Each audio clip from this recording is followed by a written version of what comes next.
So there will be more story on this one.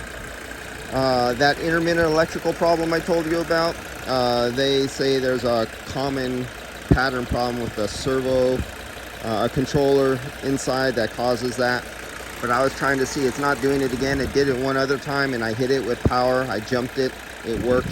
I wanted to see if I could hit it with a wooden block. Of course, you didn't hear me say that. That's dangerous. You wouldn't want to do that. To see if it's a clutch cap problem. What else did I find? Oh, at idle, sitting here, it's 78 degrees. This has been sitting in the sun since this morning. It's 3 o'clock in the afternoon now. And it's 50 degrees out of the dash. It's a 134 retrofit. It's a diesel at idle, 50 degrees. Can't say that's not bad.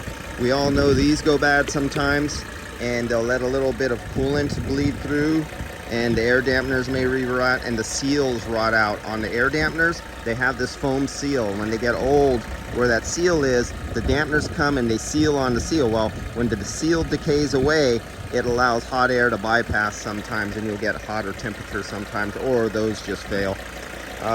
What else is another problem with this one? I remember I mentioned in the first video a small leak from the case of the compressor, and you can see all the oil out of it. But we're looking for more problems. So the customer, I filled it all the way up, and he's going to drive it for a little while, and we're going to see if we can produce and find and force more leaks out while it's under operation in full heat of the summer sun. And then he's going to come back. We're going to look for it. They're going to order the compressor, new receiver dryer, new switches, the control unit under the dash. And if they do go under there, I'm going to, because when I was revving it up and I had it about 1500 RPMs, my suction side was coming down to 5 to 7 psi, which is a little bit too much on the restrictive side. 9 is pushing it, 10 is pushing it, somewhere around 12 they will go. But when I see them going down 5 and 7 and my superheat's starting to climb, then I know the expansion valve is out of its range. It's staying down there, restricting too much, and or there's metal particles from, if there's moisture, high moisture content, inside this metal can will rust, and the little tiny flakes of rust will travel down the liquid line tube. They'll go all the way to the expansion valve.